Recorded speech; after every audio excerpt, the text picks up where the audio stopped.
Good evening and welcome to Monday's February 3rd, 2025 City Council meeting. I'll first await a motion to leave the non-public and to seal the meeting minutes of the non-public session. So moved. Second. All in favor? Aye. Any opposed? Kelly, will you please take the roll? Yes, ma'am. Mayor McEachran, Here. Assistant Mayor Kelly, Here. Councilor Tabor, Here. Councilor Cook, Here. Councilor Denton, Here. Council Blaylock, Present. Council Bagley, Here. Council Moreau, Here. Council Lombardi. Here. Before we stand for the Pledge of Allegiance, I would just like to send our heartfelt condolences to the Bourbon family on their loss of Nora, fourth grader at New Franklin School. It is absolutely devastating and hard to imagine. She really liked soccer and was a great kid, and she will be missed. And just give the folks that you know and love a hug and tell them how much you mean to them. That is really tough.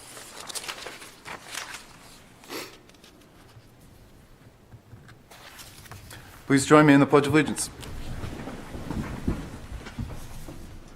I pledge allegiance to the flag of the United States of America and to the republic for which it stands, one nation, under God, indivisible, with liberty and justice for all.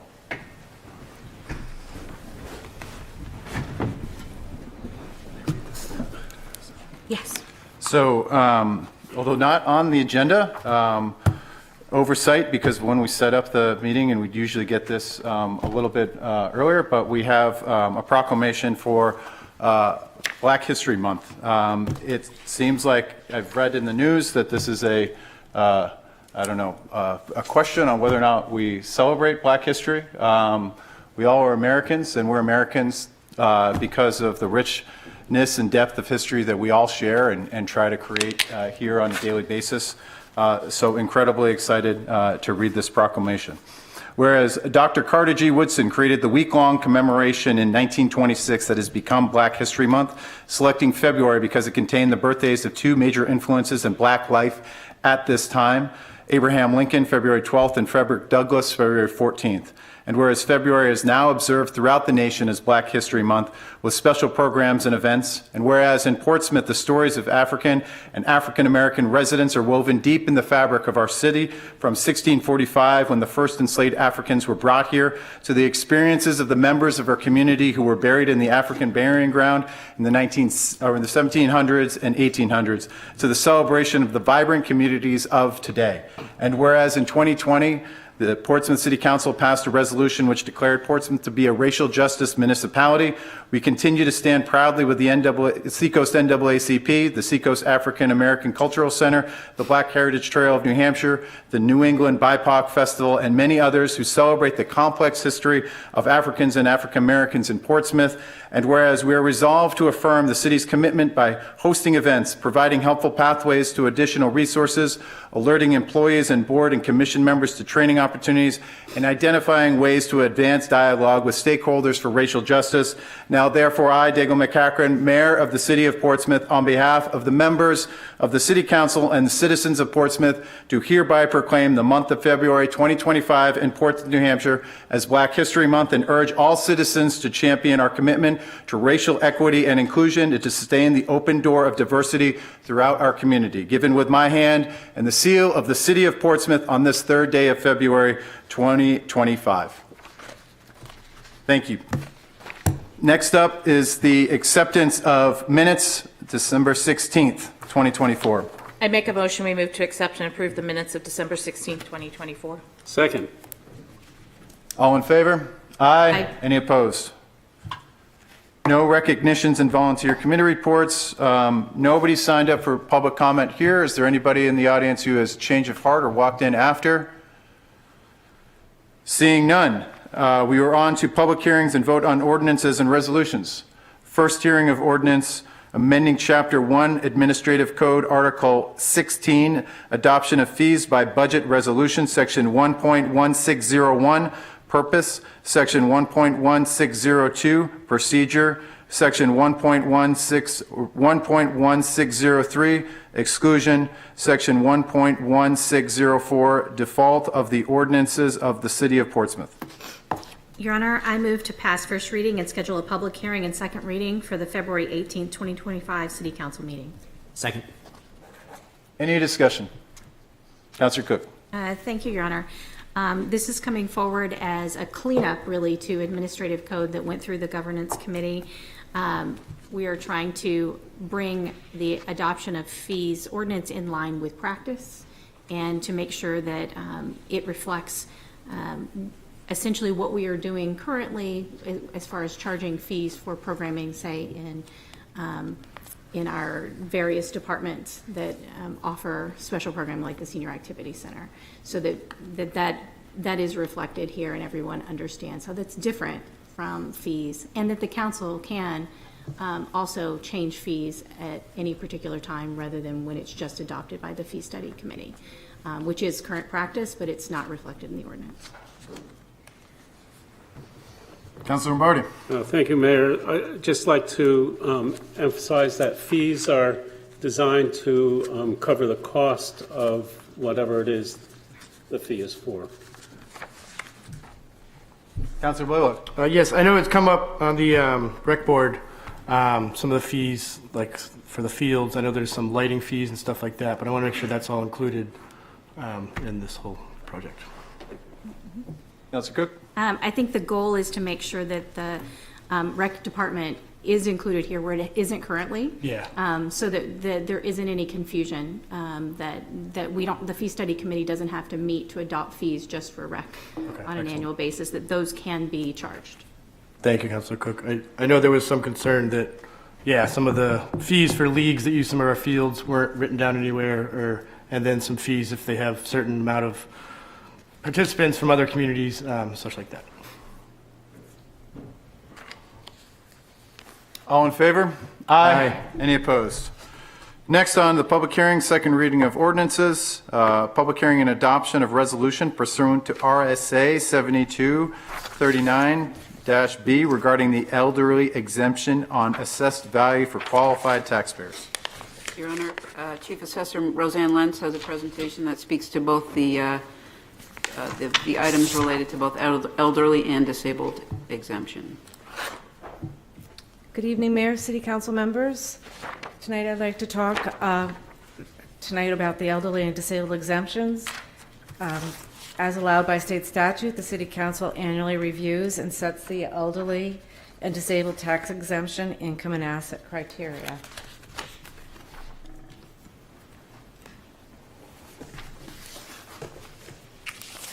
Go to the next slide.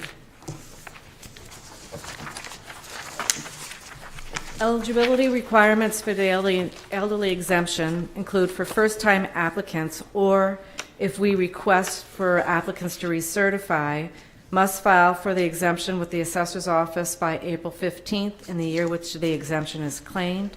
This exemption is not retroactive. They must be 65 years of age as of April 1st of the year which the exemption is claimed. Must be a resident of New Hampshire for 3 consecutive years on or before April 1st. Property where the exemption is claimed must be the applicant's principal place of abode and owned by the applicant or the applicant's spouse. For the disabled exemption requirements, again, first-time applicants or applicants that are requested to recertify must file for the exemption with the assessor's office by April 15th in the year which the exemption is claimed. Again, this exemption is not retroactive. They must be eligible under Title II and Title 16 of the Federal Social Security Act for benefits for the disabled. Must be a New Hampshire resident for 5 consecutive years before April 1st. The property where the exemption is claimed must again be the principal place of abode. Additional requirements for the disabled: married couples must have been married for 5 consecutive years on or before April 1st. If it is held in a trust, the applicant must have a beneficial interest or have a life estate. A copy of the trust and statement of qualifications must be filed with the application. This is for the this is also for the elderly exemption. as far as a trust is concerned.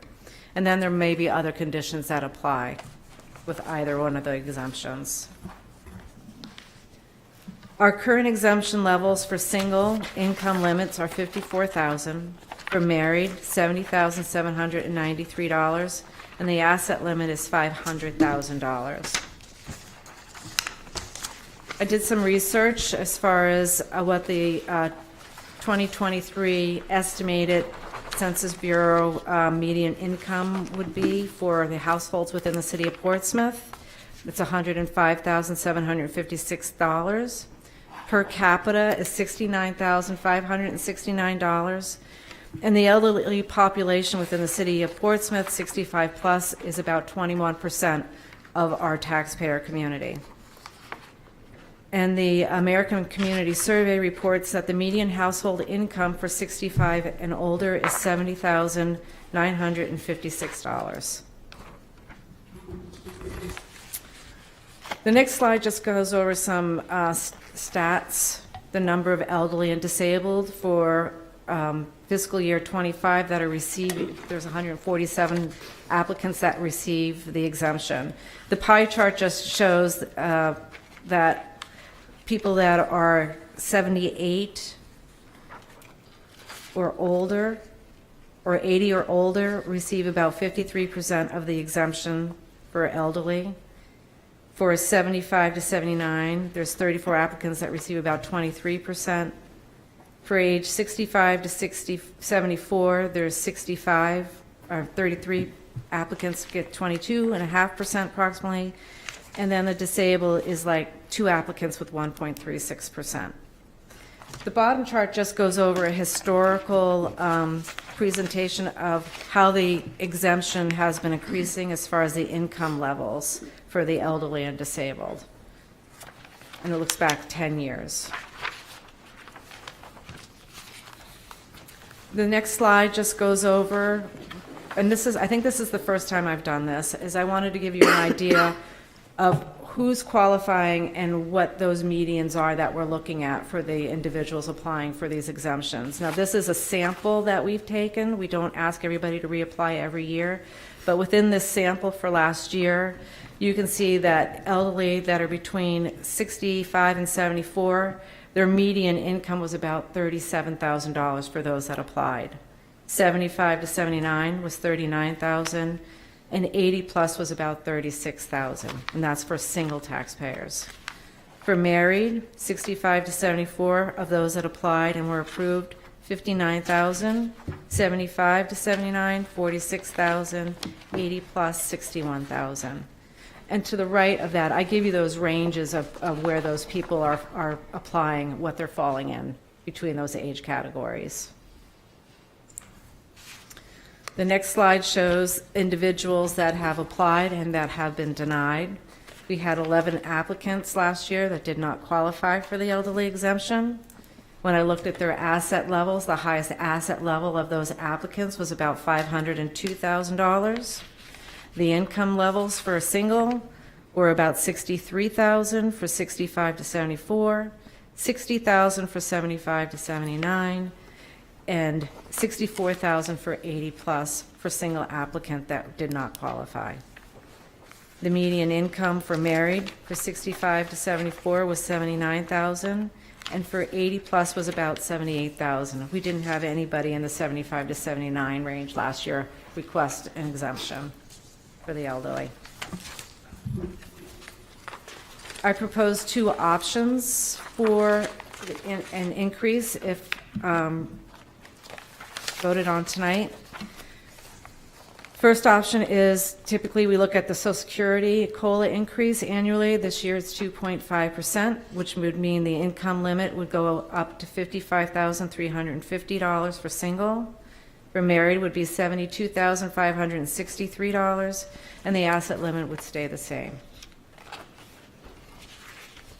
The next slide, we would look at the 10-year rolling average for the CPI, which is 2.84%. Single income limit would be $55,534. Married income limit would be $72,804, and the asset limit would remain the same. My recommendation is option 2, which would which would try and allow a little more, a little bit more for individuals to be able to qualify versus just the standard COLA increase, which would just helps to maintain who's receiving it versus try to be inclusive of anybody else. Thank you, Roseanne. Are there questions? Just got one last Oh, slide. you got one last And slide, then sorry. just my last slide is that there's also the disabled and elderly tax deferral, which means property owners can defer, which allows property owners to defer their taxes, allow property owners to put off paying their property taxes until either they pass away or sell their home. Now, this is not only for people that can't qualify for the elderly or disabled, but for those individuals who the elderly or the disabled exemption doesn't cover 100%, they can still request this deferral on top of the elderly and disabled exemption. Thank you, Roseanne. Yeah. Assistant Mayor. Thank you. Roseanne, do you know how much off of the tax bill, I'm sorry, how much the exemption costs on average per other resident? So I believe in my memo, I had looked at, I think it was 6 cents on the tax rate. Perfect, 6 cents on thank the you. tax rate. Councilor Bagley and then Councilor Brody. Your Honor, just to follow up on the Assistant Mayor's question, 6 cents on the tax rate. If your tax bill was $10,000, that would equate to $60. Is my math correct? Approximately, yeah. Okay, thank you. I was going to say that that's about a cup of coffee once a month with a muffin. Where are you getting your coffee and muffins? Yeah, seriously, you spend $60 It's like on once coffee every and a 2 muffin? months. No, for the year. So how, Roseanne, how many, $60. how many were, I'm just trying to read through, maybe it was slide 10, how many were denied? 11 were denied. 11 were denied. Yeah. That applied. And did they apply thinking that they were, was it that they had the belief that they were, and then through, I guess, the conversation application process found that the asset limits were over that? Well, a lot of the individuals that apply before the council goes forward and adjusts any of the exemptions. So when anybody ever comes into my office, we always encourage them to apply because we never know if the council is going to go above what is expected of us when we come in and say we're going to give you the COLA increase. So we always encourage people to apply just in case anything changes. Okay. A lot of the individuals that you're seeing, I mean, I looked at some of them this year. Some of them were very close to qualifying, and the limit's the limit. I can't go over it. So if you could see like $2,000 or $3,000 is very close for somebody to try and apply, and we always encourage them to, because we review all of their income and assets, and what they think sometimes might not qualify them, we say it will qualify because it doesn't count as income. Okay, and just playing this out, if somebody has an asset, and it says the median or max asset level disqualified elderly was 502,000, so 2,000 above the They don't qualification. qualify. They don't qualify. And so if they were to, I guess, dispose of an asset in a way that, like, what is that point of time that they are? April 1st, Okay, so it's by April 1st. right, April Okay. 1st.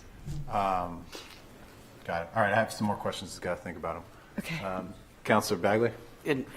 Is it correct that we have to have a cutoff like 500,000? We can't do, you get the exemption up to 500,000 and you get half the exemption up to 550,000. No, it's one. It's it's just one whatever we number. set it It's at, one it's it's one pass, number. fail. Yeah, it's Okay. pass fail, basically, yeah. Thank you. yeah. Councilor Cook? Thank you, Your Honor. Are we still at the maximum allowed by state law for the exemption numbers, those higher numbers, the 500,000 number? Is that the maximum allowed? No, we have the optional, so you can go as high as you want. Okay. The follow-on I have is really, do we know our numbers per capita compared to other cities in the state that are, like the number of exemptions we're offering? Are we on average with what we're seeing throughout the state of New Hampshire? Or are For the we number of offering a lot more? individuals? Yes, for the number I of don't know individuals. offhand, I'd have to look into that. I know Concord does a survey every year for various communities, so I can ask them for a copy of that. Thank you. Yeah. Just a follow. And just for confirmation for people watching who may not know, we are currently, or are we currently the highest threshold for assets, or one of the highest that you know of in the state?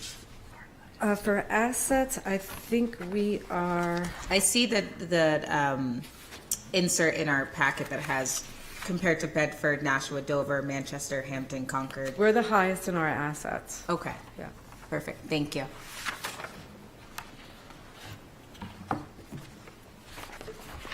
Okay.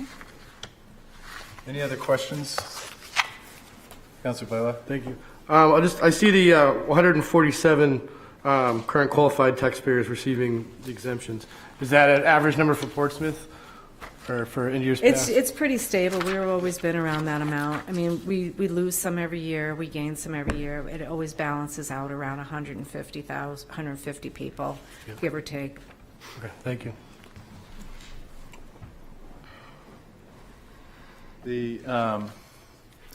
I guess the only thing, or the thing that remains for me is how many did we lose on asset limit and how many did we lose on income? Out of the 11 that were, Out of the 11, were they all asset They were limit? all income. Oh, they were all income. They were all income. Okay. There was, I think one person was income and assets, that's why you're seeing the 502,000. But the Okay. majority of them didn't qualify because of their income. Got it. Okay. Councilor Bagger? Maybe I should save this for after public comment, but I appreciate all the work you've done, Roseanne. But maybe it's the competitive side of me, and I'm seeing that Bedford has higher incomes than Portsmouth does. And traditionally, or at least in the last few years, we've kind of had the top number. Yeah. So I knew you were going to ask that question, so I pulled a number for you. So you know where I went in and I looked at the Census Bureau information. I wanted to give you the median income that they report for Bedford, and it's 101,000. So Bedford's for per capita. So it's much higher than Portsmouth. Okay, thank So you. that's why I believe Bedford does the same thing I'm doing, is I'm looking at the statistics for you to show where your income levels are in comparison to what we're giving for elderly, and that's what Bedford does also. So that's why they're up there. I believe when I looked at their their household income, median was 160,000. Great, thank you. Any other questions before we go to the public hearing on the elderly exemptions? We'll open it up to the public hearing on elderly exemptions.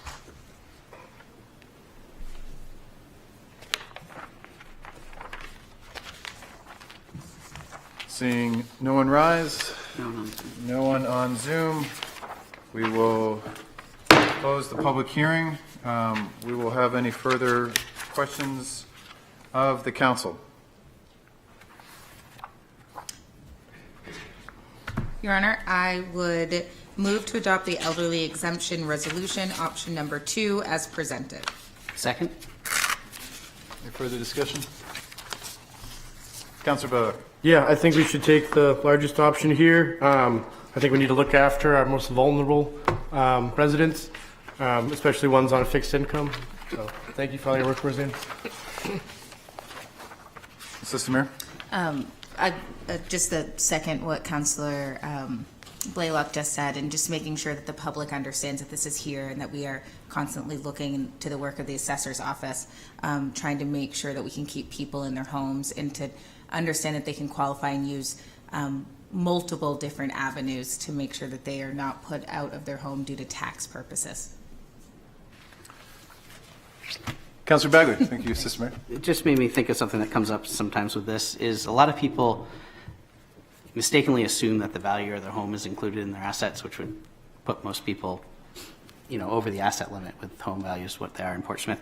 Would it be possible to add some language to that, not including your primary abode or something along those lines when we talk about the asset limits in the paperwork?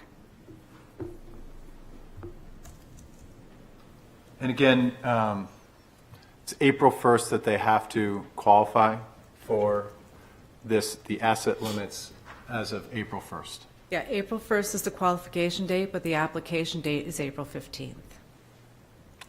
Oh, okay. So I guess like the thing that would, not that it, and it didn't come up this year, but if there was somebody that's sitting at $501,000 and they are only applying at April 15th, is there any way to have an earlier application date for them to understand the asset limits before they are bound by them? That makes sense? Well, April 1st is the date no matter what. We look at the last year's tax returns, so it may be 2025, but we're looking at 2024 tax returns and all the income and assets attributed to that prior year. Assets, though, we go right up until April 1st. Right, just for April 1st. And I'm just, I'm not, this is not going to work for somebody that is well over the asset limit. But if there is somebody that is, at $501,000 and a desire to increase the asset limit is because they have to live on that, but to make a decision with that extra $1,000 in terms of a charitable donation that they could make before April 1st. Is there any way to give them that information faster that they, aside from watching this meeting right now and looking at their assets, because sometimes as you find, things will appear that are, that they not classify as an asset that we will classify as an asset. As soon as they get the application to us, we review it and we let them know right away. So unless they get us an application, we don't know what they actually have. Okay, but And Lisa goes through it right away with them, and she'll go over and ask them to bring all their information in and put down their assets. And we allow individuals to estimate in their households what their personal property is because that's part of the asset. Their cars are part of the asset. The only thing that's not an asset is your house. If you do not qualify April 1st and you're $1 over, I am not allowed by law to give you the exemption. Okay, so maybe there's, maybe in addition to the work that you're doing on this, the city website can have that information, and it can be included in the city newsletter in terms of when the deadline is for the assets to be within your name. Yeah. Last year we had at the senior center a workshop for the elderly and disabled exemptions. I can do that again if you like. We didn't have a big turnout. We try and utilize our website as much as possible, the back of the tax bill, anybody that comes in. We made it very well known, and Lisa is phenomenal with helping people. We can put notices in the senior center to try and make it more visible for them to come in. I'll do anything needed to try and get people to qualify because it's definitely worthwhile. I'm still having individuals come in my office that have no idea the exemption was available to them that could have qualified. Yeah. Counselor, and we can't send this out in the tax bill? It's on the back of the tax bill. I don't know. That's something you'd have to ask the tax collector. Counselor Bagley? Really pleased to hear you did it at the senior center last year. Possibly, would it be, maybe post that you're going to do it at this, post about that you're going to do something similar at the senior center, and then maybe hold something like that at the library, just because I think you might get We could some do different that, yeah. people that would be exposed to it. Yep, I'll do anything to try and get people to qualify. The library is a good idea. A lot of times the room's not available. I thought the senior center would have been a great idea. Maybe I should go to one of the luncheons that they have. That's probably even a better idea. That's so- it. That's it. They're very popular. Yeah. So I'll do Love some Nicole even research. more. I'll do some research and find out what I can do. Okay. Thank you. Thank you very much. Any other questions, deliberations? All in favor? Aye. Aye. Any opposed? Thank you, Roseanne. We have one more. Next up Yep, Your Honor, I would move to adopt the disabled exemption resolution as presented. You have to hold a separate public hearing. We do. Yes. Yep, so are there any questions before we get to the public hearing on the disabled exemptions? I think we need a second to, Yeah, are we gonna, Oh, we're going to have, we got to hold the Not there public yet. hearing first. Before we have a motion. Yep. So we'll open the public hearing to anybody wanting to speak to, for or against the proposed disabled public or property exemptions. Seeing none on Zoom, we'll close the public hearing. Await a motion. move to adopt the disabled exemption resolution as presented? second? And which option? Sorry, we just got to do the option. Option 2, The higher of the two. the higher of the two. Option 2, any further discussion? Those folks following at home, this is for the disabled aspect. Again, come in and talk to Roseanne as soon as you are able. Councilor Blaylock? Thank you, Your Honor. I'll just reiterate that these exemptions are, like the disabled one is for people that have lived in New Hampshire for 5 years or longer. The previous one, the elderly, was for people that have lived here 3 years or longer. I just want to eliminate that fear that people think people are just moving into our community and taking advantage of section exemption. But I think this is important to take care of our vulnerable citizens, as we said. And yeah. Certainly. All in favor? Aye. Any opposed? All right. Thank you very much, Roseanne, for all that you do. Next up, we are on to public hearing and second reading of ordinance amendments, Chapter 10, zoning. Sorry, we're on D. Oh, we're on D. Okay, yep. Little bond there. All right, public hearing and adoption of resolution authorizing a bond issue and/or notes of the city under the Municipal Finance Act and/or participation in the State Revolving Fund, SRF, loan of up to $3.5 million to assist customers with galvanized service line replacements and fund service line inventory compliance efforts.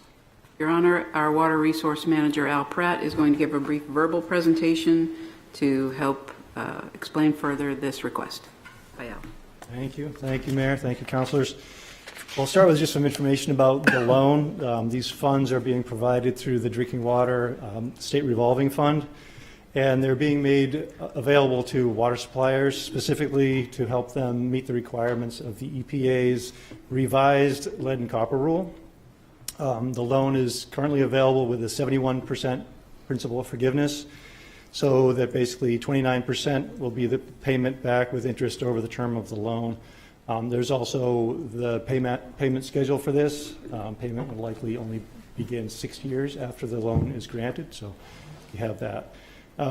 Information about the EPA revisions. There are parts of the EPA rule that are really focused on reducing the risk of lead exposure from water piping, specifically through water service lines. And water service lines are those pipes that connect the water mains in the streets to homes and other buildings. There are cities around the country where those pipes were made from lead. Thankfully, in the Northeast, that's not the case, and especially in Portsmouth, we have no records of any lead service lines in the system. That being said, the EPA rule requires that we identify what the materials are in all of the service lines, and we've been making good progress on that for a portion of the lines. So you can think of the water service lines in 2 sections. One section starts at the property boundary where the shutoff valve is, and it goes to the house. We've been making good progress identifying those materials because we can go into the basement and see where the pipe comes in, and we can identify those materials.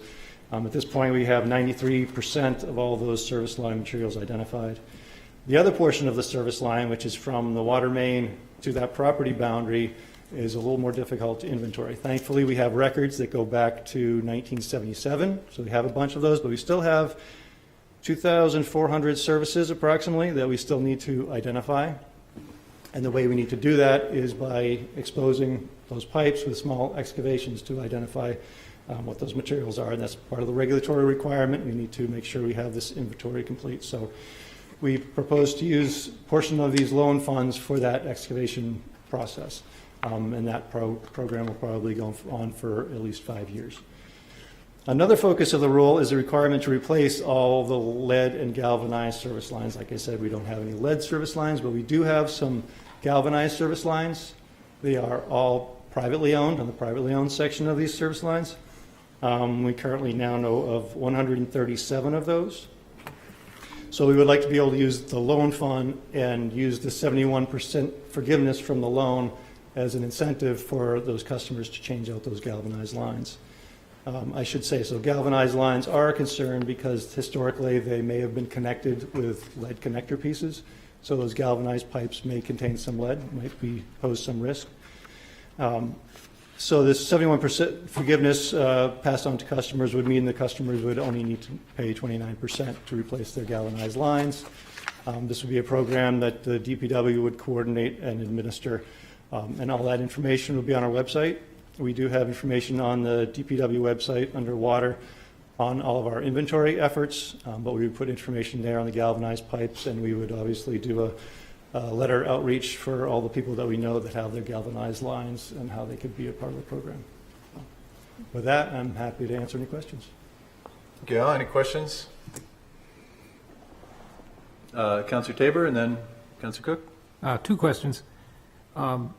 The debt service on this would be part of the sewer enterprise fund, water enterprise fund? Correct, and it's, 6 years out would begin payment on that, right? And it would be only a portion, the 29% portion of that we use for the inventory. Right. Yeah. Right. Yep. And what are the regulations after we've dug a hole and analyzed the 2,300 lines? What's our obligation after that? We document. It's all about documentation. If we find any galvanized lines that we own as a city, we need to replace them, or lead lines, we'd have to replace those. Right. That's it. Once we have the inventory, it's just a submittal to the EPA, and Right. that's it. Then we have to replace them? Yep. Okay, thanks. Councilor Cook, then Assistant Mayor. Thank you, Your Honor. So I had experience personally with a galvanized saddle when I lived in Exeter that had to be replaced. So I'm wondering, do we know if we have any galvanized saddle? And that's like a connector part that connects the city line to the homeowner line. Right, and the saddles in themselves wouldn't necessarily be in contact with the water, but any galvanized pipe or any component that's galvanized tends to rust out after 40 to 60 years and fail. So that's another good reason why people should replace their galvanized lines. Okay. So do we have any that we know Not of? that I know of, no. Okay. And I think that this is important for homeowners. I heard a homeowner who was concerned about water pressure, and that's what we found, that the galvanized does corrode over time and reduces your water pressure. So it might not be the city's issue, it might be the galvanized pipe. Good point, yep. Assistant Mayor.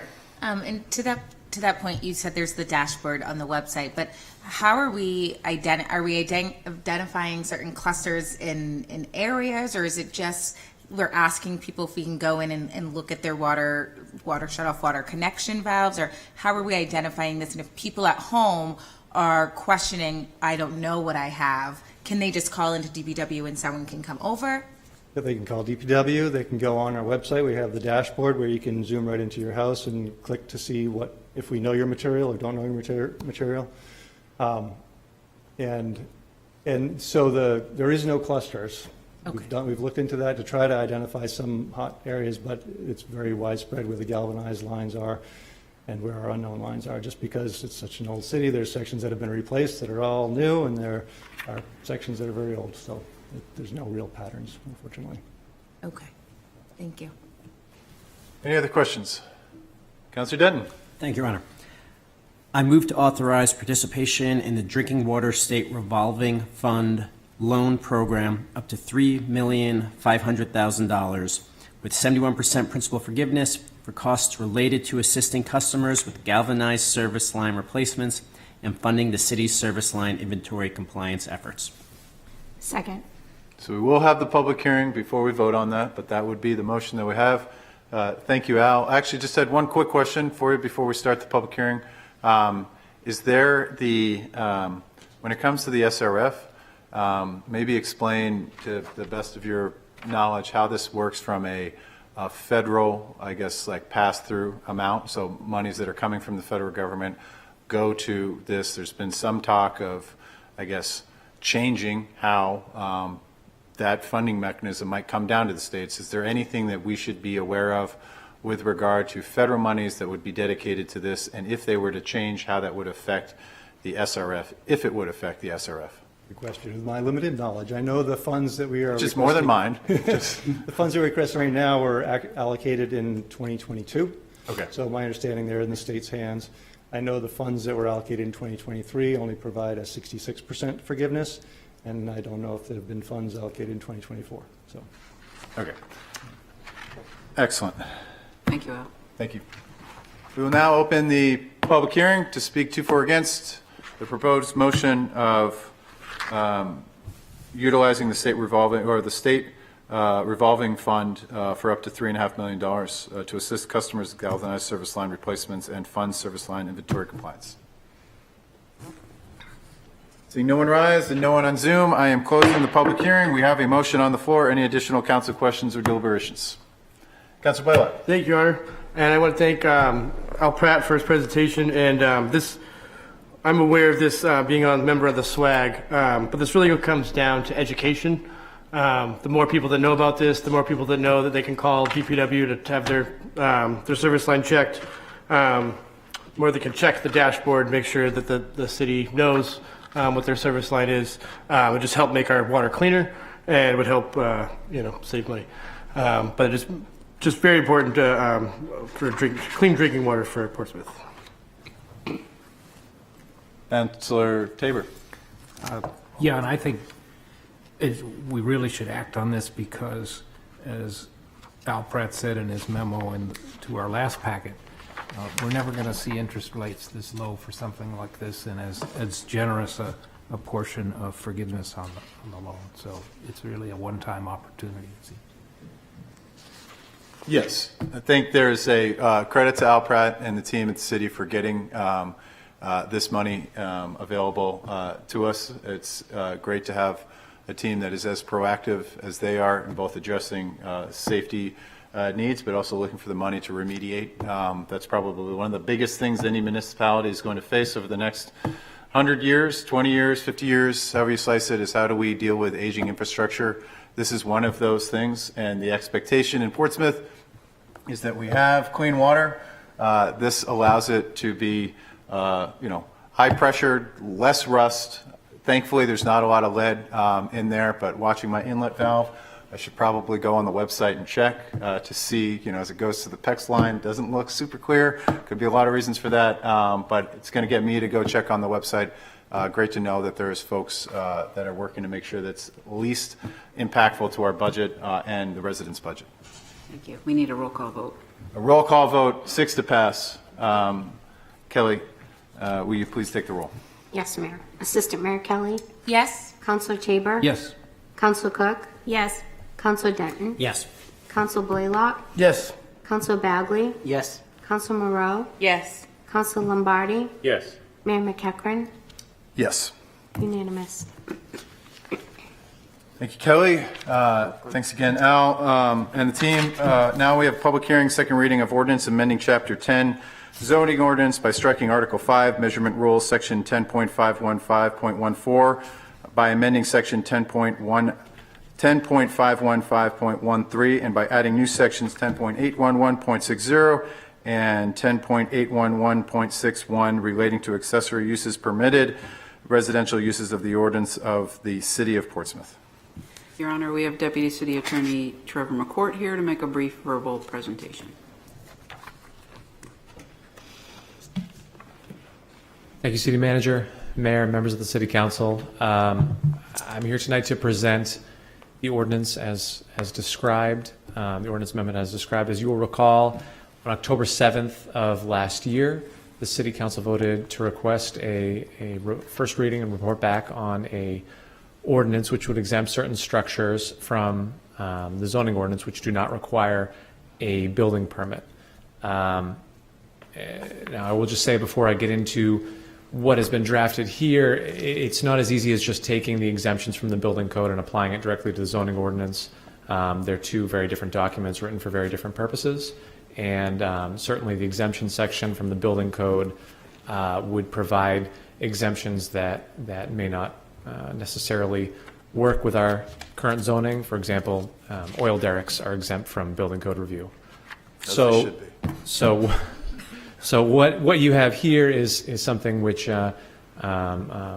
accomplishes the spirit of what the City Council voted for. The first, just to take the proposed amendments in order, the first amendment is in regards to fence height, in regards to side and rear yard requirements, raising that from 6 feet up to 8 feet to bring that in line with the building code. What we brought back was not anything in regards to the fences in the front yard, and that is because the reason why you have that limit for fences in the front yard is to protect sight lines for vehicles entering and exiting, especially in the compact part of town. The second is to remove a requirement that certain mechanical HVAC equipment, for example, be reviewed and regarding the location of that HVAC equipment. The reason that is a part of this was on the recommendation of the planning director and planning staff, just again in order to try and make the zoning ordinance a little more efficient and in line with our other regulations. Stephanie Casella, who is the planning board liaison to the Zoning Board of Adjustment, reports that since 2021, 26 applications for a variance were submitted to the Board of Adjustment, and all 26 were granted. So that's why that is also brought here. The proposed amendments under 10.811.60 and 10.811.61, those are kind of taken together to allow certain structures accessory to residential uses, to single-family and two-family homes. Basically, the intent of those two sections is to allow structures like tool or storage sheds, playhouses, tree houses, or similar structures, and above-ground prefabricated pools, hot tubs, to all be permitted. Basically, you get one of those structures per single-family or two-family house, but those are still subject to review under environmental protection standards, sightline standards, and for historic district compliance. And that is, in a nutshell, what is contained in the ordinance amendments presented here. But I can certainly provide more detail on any of those proposed amendments upon request. Thank you, Deputy City Attorney McCourt. Would it be easier to take up Councilor Moreau's item under her name, or to speak to it now as a part of this? I have one question, and then I was going to suspend the rules to bring forward my recommendation. Could you explain to the public how a corner lot would be treated with the fences? Because if you're on two roads, obviously you have a front and side that are for visual purposes. How would this then treat a corner lot? Certainly. So there's a section of the zoning ordinance which regulates corner lot vision obstructions and basically prohibits it. So there's certain regulations regarding setbacks on those corner lots and how far structures, fences, etc. would have to be from that corner lot. As you can imagine, you're coming around a corner. You want to be able to see around that corner and not have some structure blocking the way. All of the fences and structures that we've described here are not going, this proposal would not exempt those structures from review under the corner lot obstruction section of the ordinance, if that makes sense. Yes. So it would still be subject to that review. I just wanted to make sure that was clear for everyone. Thank you. I would like to suspend the rules and bring forward section 15B under my name. If I get a second. Second? All in favor? Aye. Any opposed? So the planning board did take this up at their January meeting and looked at it, and they made the decision that they would like to hear from the public on these changes. So they have a public hearing scheduled for our February 20th, 2025 meeting. And I would have more information from the planning board after that time. Legal inquiry, I guess, Deputy City Attorney McCourt, is a public hearing required by the planning board for us to take this up? It is not. Okay. Councilor Cook. Thank you, Your Honor. I asked, I think in December, about section 10.811.60 around the idea of only allowing one structure versus allowing multiple structures as long as they don't exceed 120 square feet. Was there any consideration given to changing this so it doesn't just say only one structure? And the reason I'm asking this is I'm thinking about people who have a little shed for their trash bins and then want to have a shed to store their lawnmower as well. That was not incorporated into this ordinance, Counselor. Certainly, if it were the will of the council, this ordinance could be amended to reflect that. Councilor Bagley. Thank you, Your Honor. This probably should have prepped you for this question because it's a little technical. In most municipalities, I believe you have to have, because we're changing the height of the fence, you kind of have to have the nice part of the fence facing outward. Is it true that in Portsmouth that that's not a criteria? In other words, you can have an 8-foot fence, but the back side of the fence could be facing out, and the clean inside of the fence could be facing in towards your property. I do understand your question, Counselor. I do not know the answer, and I Thank you. apologize for that. The fence that I have in my house, it's nice on both sides. But Mine too. any other questions or comments? Councilor Cook? I have a concern about this section on 10.811.60. It seems reasonable on the surface to allow for one shed or unit at a house or a two-family home, but that kind of assumes that people have large yard spaces, that they're going to build a shed that's 120 square feet. There are whole areas of the city where people do not have large yard spaces and build multiple smaller sheds to accomplish the same thing because of their limited yard space. And so I think that it disadvantages individuals who live in certain neighborhoods automatically from this because they don't have large yards. So you're not going to build a 120 square foot shed. You might want a 5 by 2 foot shed or a 3 by 3 foot shed to store your tools, your trash bins. You know, I think that this is, I think that it would make more sense ultimately to just say maintain detached accessory structures used as tools or sheds, playhouse, treehouse, or similar use per dwelling unit on the property with a square footage not greater than 120 square feet. You accomplish the same thing, but you just don't necessarily have a big structure. Yeah, I'd probably want to go the opposite way and saying you had as many less than 120 square feet structures in the back of your house as you could possibly fit, because it's your property and you get to do your property what you want, especially if you have an 8-foot fence and nobody sees it. But all right, Councilor Bagley. Thank you, Your Honor. I like it how it's written. I've spoken to some residents that don't like it. I personally do like it.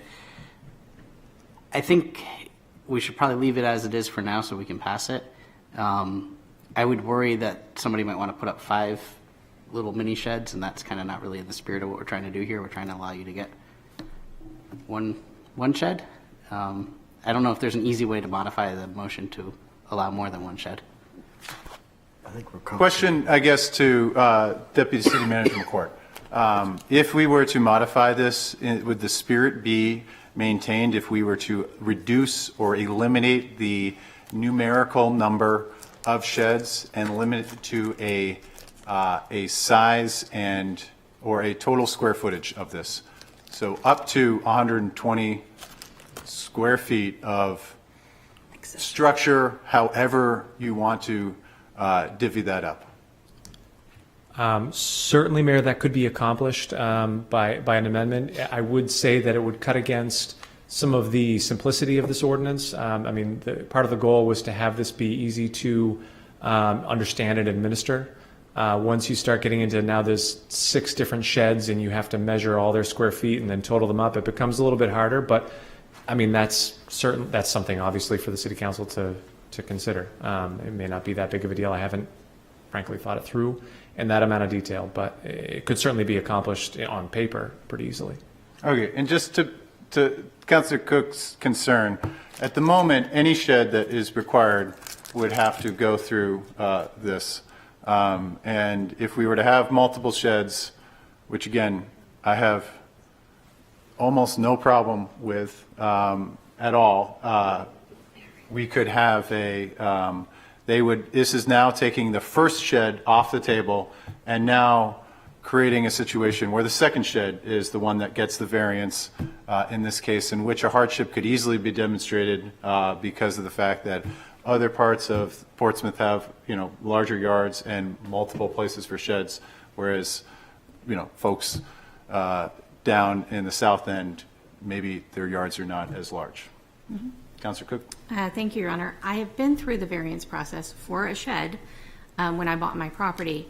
I think that it's important to remember, if you restrict it to one shed, anyone who lives in the historic district has to enclose their trash bins usually if they're visible, and so that's going to count as their shed.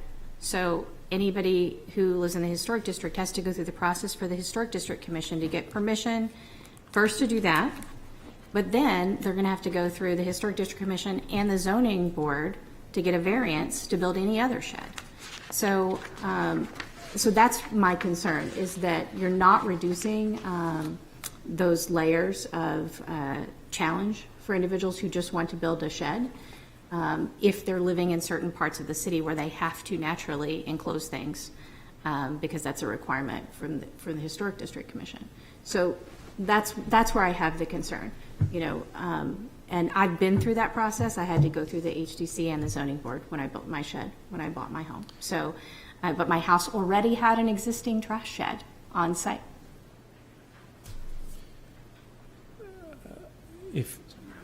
Councilor Moreau?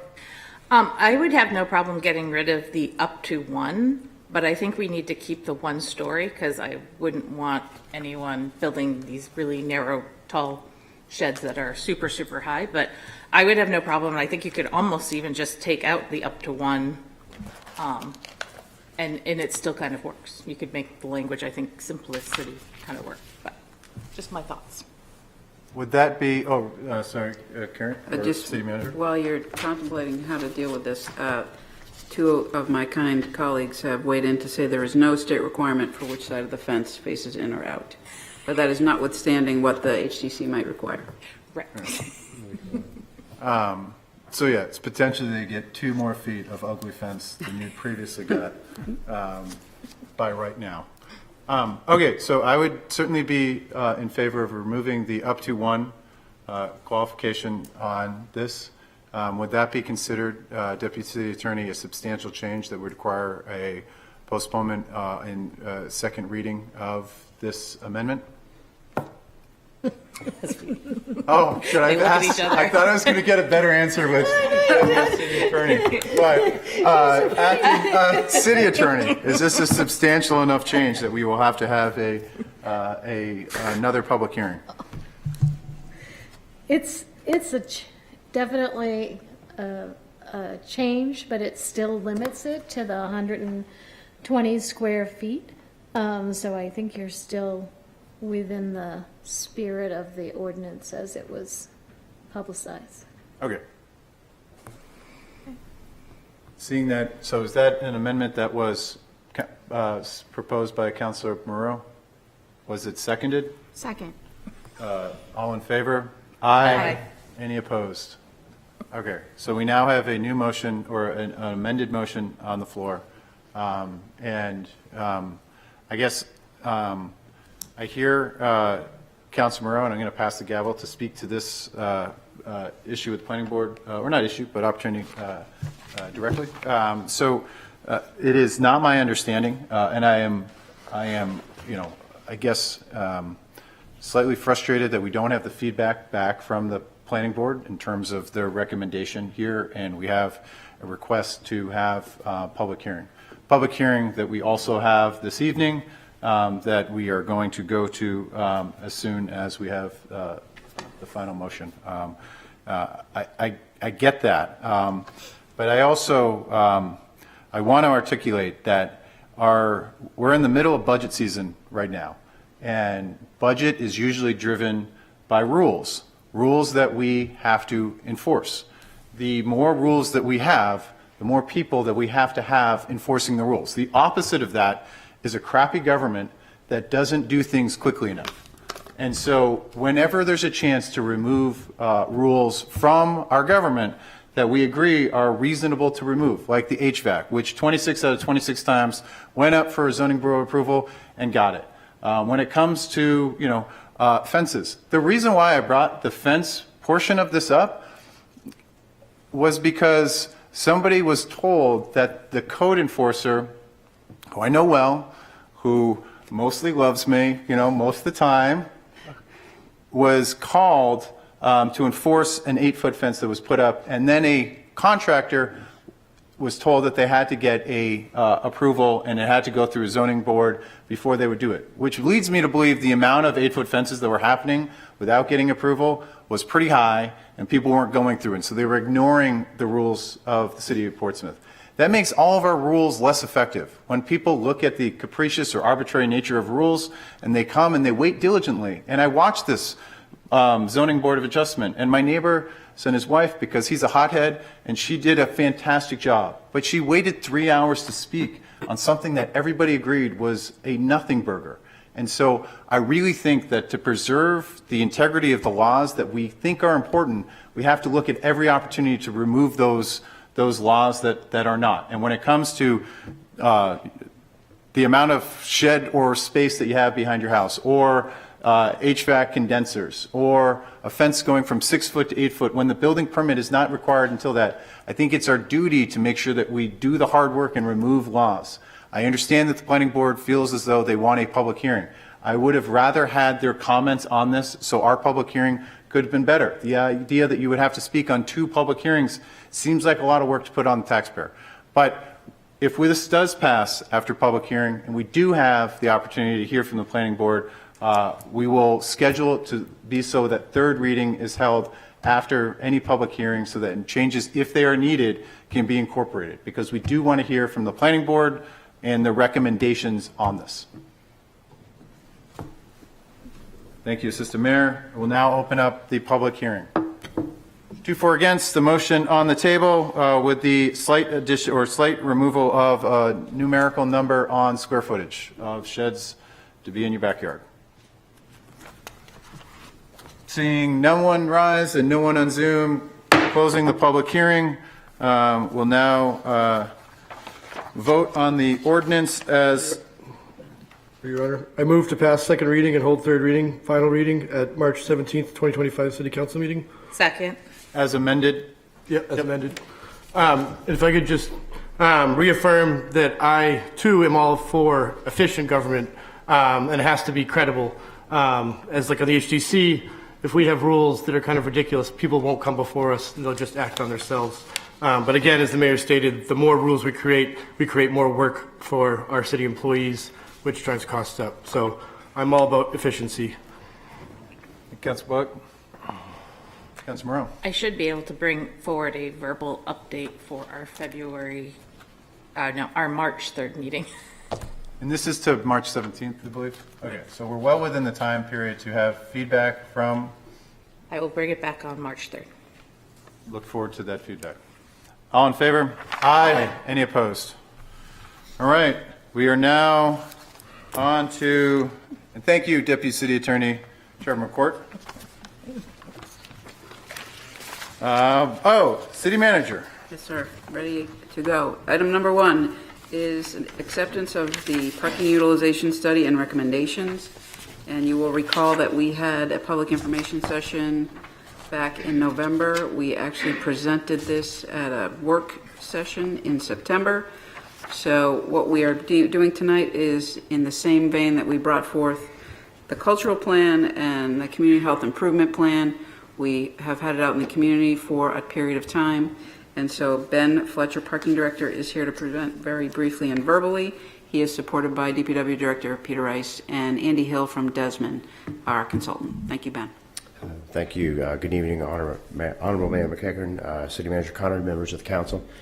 The city manager pretty much said most of what I came here to present to you tonight. You obviously recall we're in the middle of a parking and zoning study, and our partner in that study, Desmond Design Management, Sandy Hill, provided an in-depth presentation on the 23rd of September last year.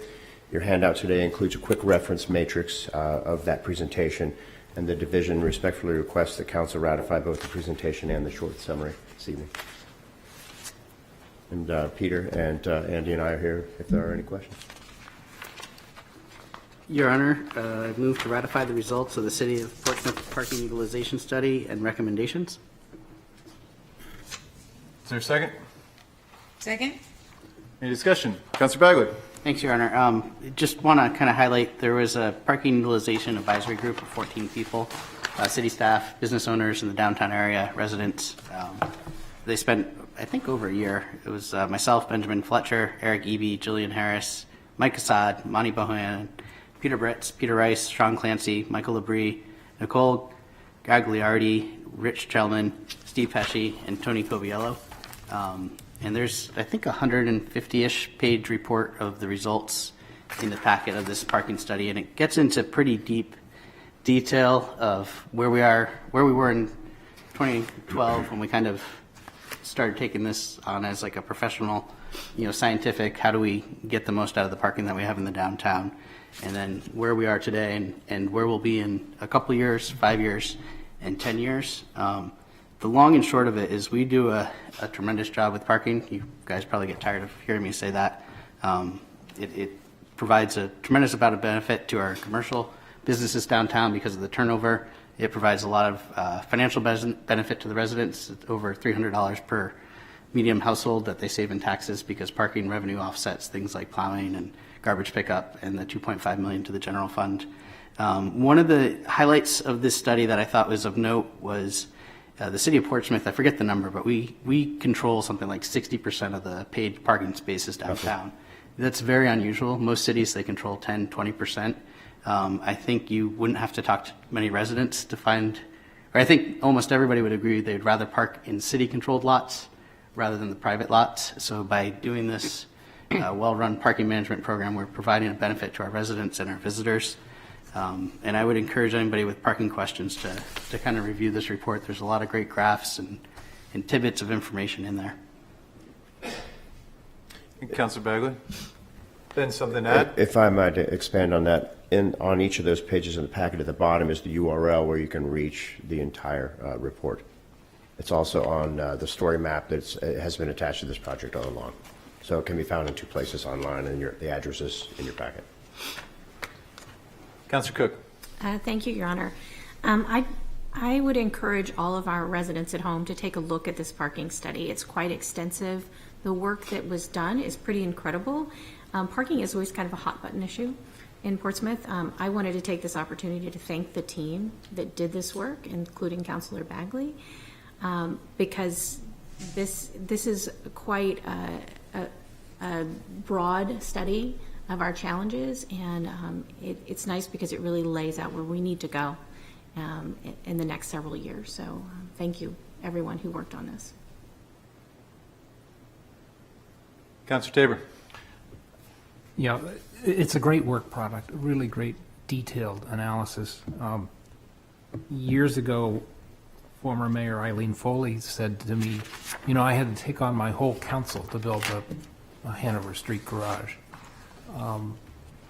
But after that was built and Market Square could be revitalized and people could park once and walk the city, that set loose the whole economic revival of the downtown.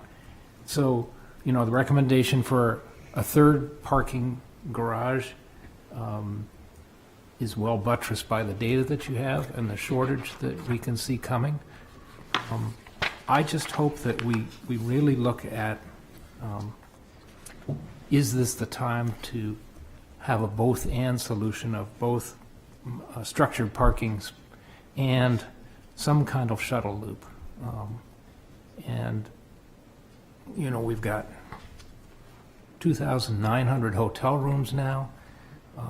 Can visitors come here without having to bring a car, arrive at C&J, get downtown on a shuttle loop, have a shuttle loop that goes downtown. I know they're expensive, but maybe not as expensive as a third or fourth story on a garage.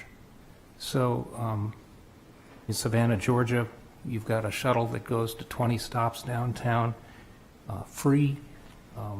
The hotels participate in the funding of it. Can we do something like that? I don't know.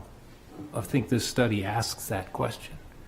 And I think the challenge for us is to see if we can answer that question. So I thought it was a great piece of work. And Councilor Tabor, yeah, I think there, Councilor Moreau. I really appreciate the in-depth, this was a lot of information to take in one sitting. That's what I can say. It was a lot of information to take in. But being from the neighborhood, one of those adjacent neighborhoods to downtown that has an issue, parking issues on a pretty regular basis, I appreciate the thought process of how simply we could just meter through the app parking and then, exempt out residents or through plates or, there are all those different options. I feel like there is an easy option out there that we can look at, that we actually can help from the encroachment. As I once again left for work this morning and saw that Mainer park in my neighborhood and walk into town to go to work. So it happens on a regular basis. I am probably most surprised that Councilor Bagley hasn't spoken about the city manager's informational item on the. I didn't want to steal her thunder twice. Okay, so, we'll save that to the end. But I think there's this is a great work product. It will allow those larger conversations to happen. I think it will allow some of the conversations with the hotels that there's a desire, hopefully to solve some of their needs as there's more hotels and less parking. That we can be proactive as best we can. There's not a way for us to, ask Concord or demand it. We can ask. We can't demand Concord does anything in terms of the room or meals tax or hotel fees or anything like that. But that's nothing to stand in the way of being able to work with the hoteliers that we have within the city of Portsmouth to be able to provide something that is an amenity to those visitors, but also serves as something to lessen the load on the parking and the requirements we have here.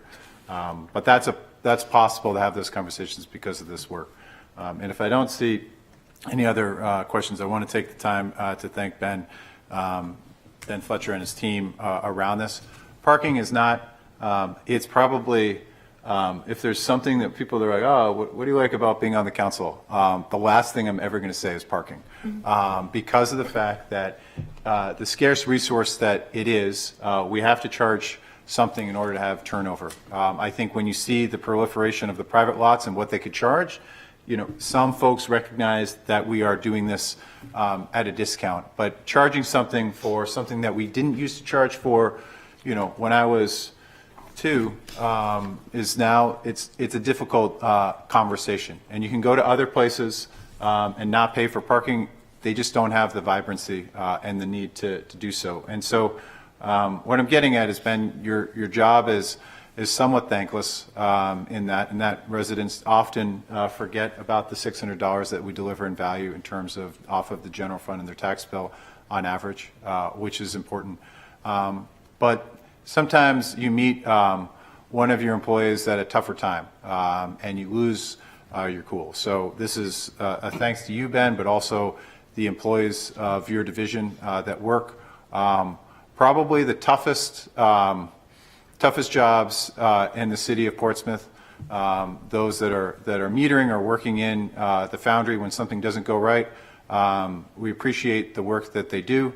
And want to thank them for running such a professional operation, knowing that it's not the easiest job in the world, but we appreciate those folks that are there doing it day in and day out. And you're a great leader to be able to provide this work document and the stewardship of what is a fantastic resource that we have in the city.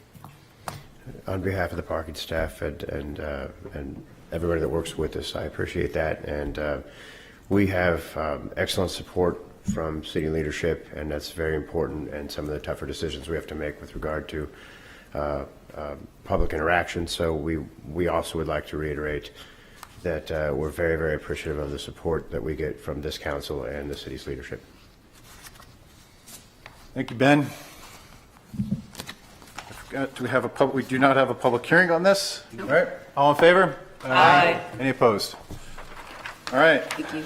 Item number 2 is acceptance of several easements for property located at 105 Bartlett Street. Back in April of 2021, the planning board granted site plan approval, lot line adjustment, and a wetlands conditional use permit to Iron Horse Properties LLC for the construction of 152 dwelling units and 3 new buildings with associated site work and the demolition of existing structures.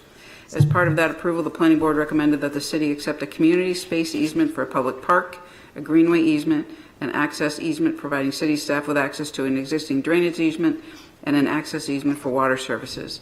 These are all depicted in the drawings in your packet, and we are really excited to see this come to fruition. The greenway easement will provide community space along the North Mill Pond, which will eventually connect all areas along the body of water, and the easement provided has incorporated access from Bartlett Street to the greenway, as well as gives us the option to conduct restoration work along the shoreline. This is a really big deal, and the planning and sustainability departments and the legal department have worked very hard with the developer to bring to you tonight this request. Your Honor, I move to authorize the city manager to accept and record a community space easement, greenway easement, and an access east for water services and access easement from Bartlett Residential LLC, and accept an access easement from Iron Horse Properties LLC in substantially similar form to the easement deed contained in the agenda packet. Second. Any discussion? Councilor Bowick? Thank you, Your Honor. I'll just say I'm really excited for the Greenway. I think that's going to be a great addition to the city and really improve that end of town. Seeing no questions, all in favor? Aye. Aye. Any opposed? Thank you. The last action item is a request for a public hearing at the following meeting for the city to be able to increase its participation in the state revolving loan fund for the rehabilitation of the Pease wastewater treatment facility. This is a really exciting opportunity that that was presented to us by the state, because they know our capacity and our ability to apply their funding on a timely basis to our projects. This is a great example of how the state comes to us when they know that we can use their funding. So our engineering supervisor, Eric Fiedler, is here to answer any questions, but essentially this is an ability to support for an extra $5.128 million in loan funding. And the big deal about this is it's the combination of below market interest rate, deferred repayment schedule, and principal forgiveness of 20%. And what this really means in terms of over the life of the borrowing is an additional $177,000 in costs to have that additional $5.128 million available, should we need it for the rehabilitation of the Pease wastewater treatment facility.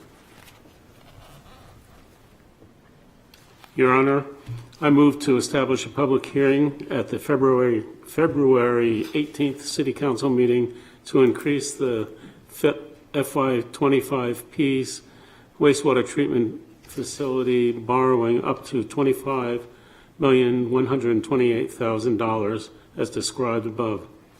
Second? Any discussion or questions for Eric?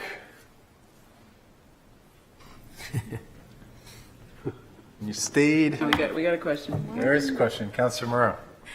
I'm just curious, and this is a kind of a twofold question, what additional work we might be able to get done with these funds, and whether or not it affects our original plans in any way as far as our debt service or anything. Is that going to cause us any issues?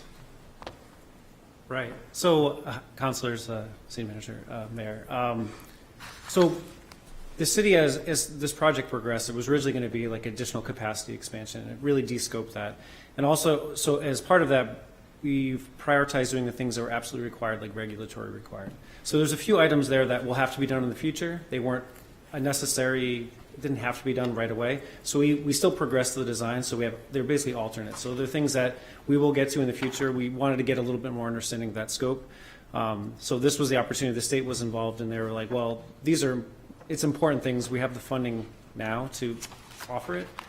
We can't guarantee funding in out years, which would we'd probably request then. So I think they came back and said, there's certain communities that weren't able to utilize these funds, so the city has a need. We understand that these are upgrades that will happen in the future at some point. In terms of the actual, the debt service and things like that, so we did a bit of analysis with the finance department, and this additional borrowing capacity, it unlocks a bunch of the principal forgiveness aspects too. So with this, there's a 20% principal forgiveness. So the authorization, we're not really realizing that. What we're doing is we're expanding the SRF scope for the entire project now, so we get a bunch more grant and or principal forgiveness. So really, the new borrowing is about $500,000, and then if you actually look at the interest, below market interest, and all the other things, with our projections, it's about $177,000 total additional cost to the city. And there's also some components of deferred repayments, because this doesn't start till a year after the project is completed versus paying right away. So there's a balance of factors there, but I guess from our perspective, it's a pretty good deal. Great. And I mean, it's pretty nice that the state came to us first, because they know we have the need, we have the big projects, and we're showing that we deliver on those projects. Certainly. Councilor Tabor. I was excited to see there's 50% loan forgiveness for a comprehensive energy audit. Yep. Are we planning to take advantage of that? Yeah, that's one aspect of it. There's some efficiency components as part of this. So there's some HVAC efficiency of components, and also some of the new electrical building, electrical service will trigger that. So there's a couple different subcategories of that where there's more forgiveness in some aspects of the design, and then the 20% is on the balance of their aren't energy specific. But there's a limit on the energy to, like, I think about the $500,000 range. Yeah, 250. Or 250, right? Yeah. Something like that. Great, thanks. And so this is short of anything that might come in the future. As I recall from like the, with the Pierce Island wastewater treatment facility, we received further loan forgiveness on that after we had gone through that process. That's the state aid grant aspect of it, and this project would still be eligible for it. There's no guarantees. Sure. Based on, But we're expanding the scope of, so it makes sense financially now. It could make more sense financially in the future. My question is, as we go through, as the planning board goes through the process of the master plan, and as various stakeholders, I know that Wanza had changed some of their decisions around there, made some of that redundant if they were to change in the future again. Would there be the ability to go back to the state and are we at a sweet spot in terms of what we can achieve now, or is there an opportunity to potentially get more from the state out of this if our needs were to change out there? Well, when we engaged with our state contacts, they couldn't really give us any clear guidance, but they said, out years really we were a little bit uncertain. Right now they weren't sure, but they were really prioritizing the existing grants and awards that they have. So I think the thought is the city we would obviously go after those. I think no matter what we do, we still would pursue those, but at this point we're not banking on it, or we're not, basing Okay, so any this of our is money that decisions on- wasn't used by other communities. It's coming back and saying, Correct. you can use this money, we're going to offer it to you, and it's not a out year. Got it. Right, and it fully funds the project as well, because only a portion of it, so it extends it for the whole entire project. So it's a big deal. We're very fortunate.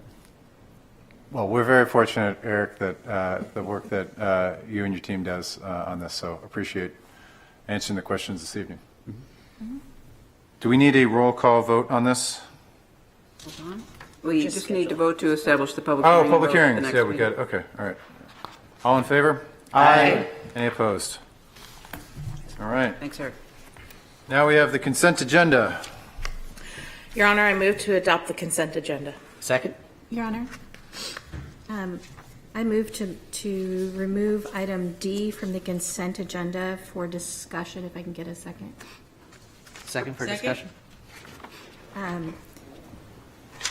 I have a concern about the race being held. I think it's a fantastic idea, Seacoast Veterans Count race, Pack and Boots 5K on July 4th, but holding it right around Strawberry Bank when that is the day of the naturalization ceremony for the state at Strawberry Bank at that same time might complicate parking and traffic in that area. So I wanted to make sure I highlight that for the staff, that the naturalization ceremony occurs every year at usually 10 a.m. on July 4th, right at that location. Historically, the Pack and Boots was held at Pease. Yeah. So I don't have a request letter right in front of me. I'm looking Right, for the it now. request letter asks to schedule it at Strawberry Bank and to have it end right at the edge of Strawberry Bank. At 11. At 11 a.m. Right, we would make sure that those two events do not conflict with one another. We will work with the race. Thank you. Seems like a great idea if it can happen without breaking everything down there. Do we need to pull it out with that comment, or are we good on this? As long as there's an understanding that the request is, I hadn't seen it here before and it had moved to that location. At least the request had. I could trust the city manager to handle it. All right, all in favor? Aye. Any opposed? Next up, presentations and written communications, email correspondence. Your Honor, I move to accept and place on file. Second. All in favor? Aye. Any opposed? Next is a letter from Mindy Moore of the IAPP requesting permission to host a VIP event on Wednesday, June 25th, 2025 to Thursday, June 6th, 2025 at several locations in downtown. I guess I'd wait a motion to move to the city manager with authority to act. So moved. Second. Any discussion? Councilor Cook. Thank you, Your Honor. This is a great opportunity, it sounds like, to really showcase Portsmouth. And I was excited to see this because IAPP is a very special organization and is one of the only organizations doing the work that they do. So to bring this number of individuals to Portsmouth and specifically to try to highlight Portsmouth by having it in various venues downtown is really hopefully going to support our economy. And I appreciate that. Yeah, it's pretty cool. Did not know about the IAPP until my sister worked there, and then it was like, holy smokes, this is a pretty big deal internationally, and that they're excited to hold this conference in Portsmouth is exciting for us, and to be able to showcase that as best we can. Trust the city manager is going to work to make this a logistical success as best that her office can.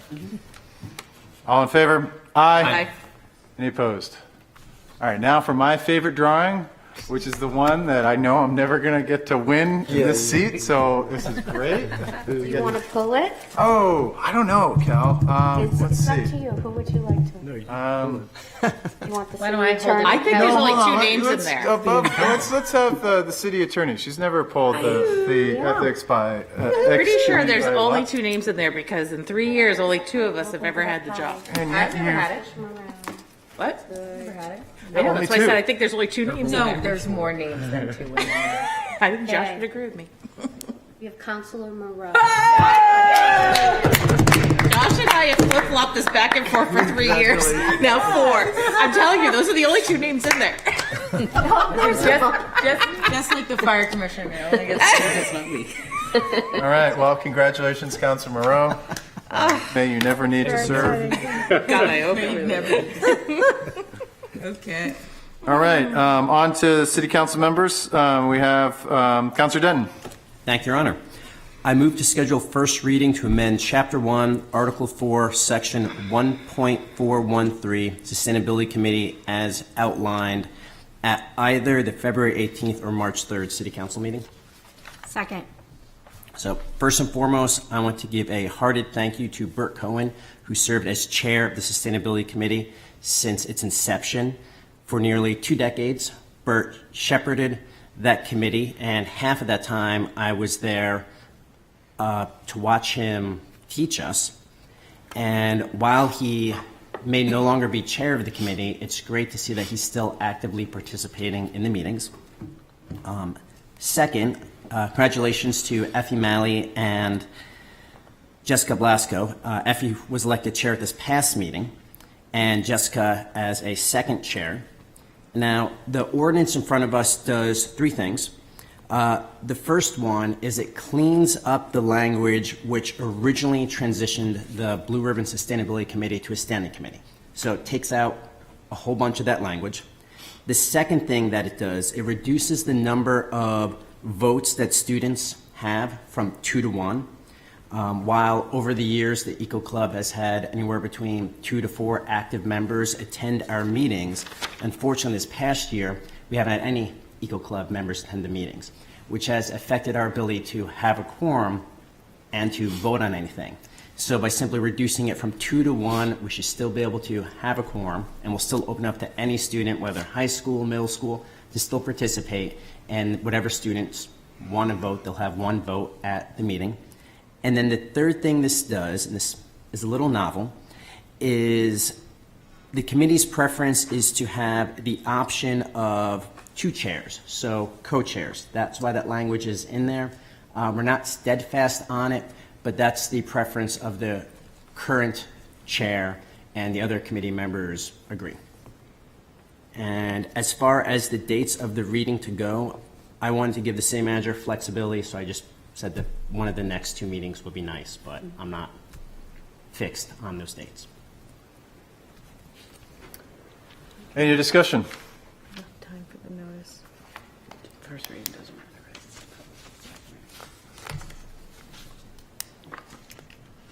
Any discussion at all? All right, all in favor? Aye. Any opposed? Next up is the approval of grants and donations. First, an acceptance of donations of artwork entitled Salt Piles by Carl Austin Hyatt, in the amount of $10,000. Your Honor, I move to approve and accept the donations as presented. Second? Your Honor. Councilor Cook. Thank you, Your Honor. I wanted to specifically thank all the donors, and it's quite a list. Rodney, Vicky, and Ricky Rowland, Eric McDonald, Chris Dwyer, Pauline Elkin, Tim Ellis, Sheila Mahoney, Ben Auger, Eric Gregg, and Michael and Glicka Kaplan. This is a pretty significant donation, $10,000 in total, that helps bring this piece of art to the city of Portsmouth. Councilor Morel. I'm just wondering if we want to suspend the rules to invite Chris Dwyer as the chair of Park and one of the donors if she'd like to speak about the artwork that we're getting. Second? Second, yeah. All in favor? Aye. Floor is yours, Chris. Thank you, Beth. Yes, and you'll notice that this donation is a donation of the donors and also the artist. And so, museums do this kind of thing frequently. And this is a museum quality artwork, which soon will be in City Hall. And so we also want to thank the artist both for his part of the donation, but also he did all the groundwork to build a pool of donors to be able to give the work to the city. And it's, a really iconic piece. And he has also offered that when it goes on exhibit to be able to do in City Hall, if we have opportunity for it, an exhibit of the other salt pile works that have been done over time for the public to see In City Hall? in City Hall. I'm looking at some blank wall space right up there. Right, salt-colored walls. Salt seems purpose-built. Okay. Well, thank you very much, Chris, and to Carl Austin Hyatt for the generosity of the artwork and all the donors. We're truly blessed and thankful as a community to receive. We have to approve it. All in favor? Aye. Any opposed? Next is an acceptance of grant for the Police Department from the New Hampshire Department of Safety to purchase night vision equipment in the amount of $11,076. Move to approve and accept the grant as presented. Second? Any discussion? All in favor? Aye. Any opposed? Next is the acceptance of ARPA-funded grant amendment for Rehabilitation Contract 1 project. Your Honor, I move to authorize the city manager to enter into amendment number 2 of the ARPA grant agreement CW-334106-05 with the State of New Hampshire Department of Environmental Services for modification of the anticipated project substantial completion date to the Sewer Rehabilitation Contract 1 project by 1 year to completion date of April 1st, 2026. That was a lot. That was a lot of S's. Second. Any discussion? Councilor Cook. Just a question, Your Honor, for the city manager. Does this Is there any impact on the pushing out of the date, given deadlines for ARPA funds? No, we've cleared this with the grant administrator, so this will be within their boundaries. Thank you. All in favor? Aye. Any opposed? Next is the acceptance of Great Bay Resource Protection Partnership Stewardship Grant in the amount of $9,991. Your Honor, I move to authorize the city manager to enter in a grant agreement to accept and expend funds in the amount of $9,991 from the Great Bay Resource Protection Partnership to conduct the Buffer Revival Enhancing Tidal Wetland Health and Community Awareness Project. Second. Any discussion? All in favor? Aye. Any opposed? Next up is the city manager's informational items. Thank you. Before we move too far off that grant, I just want to give a shout out to our environmental planner, Kate O'May, who's on Zoom, who was here to answer any questions, but she did all the legwork for that last grant. So thank you, Kate. Item number 1, I can't believe it took us till 8:52 to talk about the mayor's pride and joy. But Councilor Bagley. starting today, the tax office has and did, in fact, register a resident's vehicle and simultaneously sign them up for the Park Mobile resident discount at the same time at the same place. So this is a really big deal, and I did confirm with our revenue administrator, Amy Wentworth, that even if you've already gotten your registration for the year, you can bring in either the registration or your proof of residency. If you happen to be in City Hall, you can take care of it here. If it's easier to do it at Foundry, you can do it there. But one-stop shopping started today. Next up. Oh, just Yes. on that, so it seems like this is a super small hoop, like, of course, we were doing that, but the way that the New Hampshire state laws, the RSAs, limit the information that we're able to produce. We couldn't just opt people in, and so creating a system that allow people to opt in, getting those systems to talk to one another, not super easy to be able to do, and really appreciate all the work that went into that process. Councilor Bagley. I had to talk on this one because I know we've been working for years for this. Not only does this automatically get residents, or almost automatically get residents, the discounts that they deserve for parking here, it also opens up a lot of opportunity for us to move forward with neighborhood parking programs, which I know will be of interest to some residents and councilors here. So this is really big.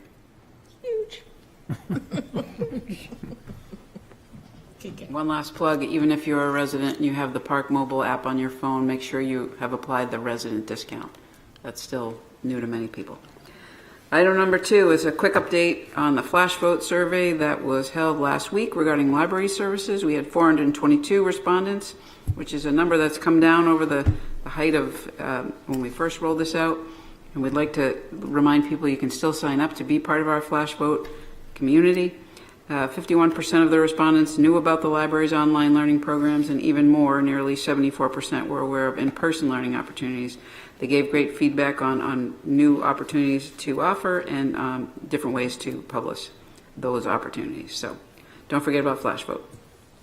Third is a bit of an anecdote and a story that took place during the Martin Luther King holiday, where the worlds of trash collection and snow removal collided. And Peter did a really nice job of outlining in the comments here the way that snow operations happen and the way that sanitation is managed. But these are among the most opportunities in the city with the most vacancies. So when we have a vacancy, oftentimes there are staffing shared activities. So we really had a perfect storm of trying to honor our new policy, where when NOAA declares a winter weather advisory, we do not want to put the staff or residents and their trash bins in harm's way. So we try to avoid the two from taking place together.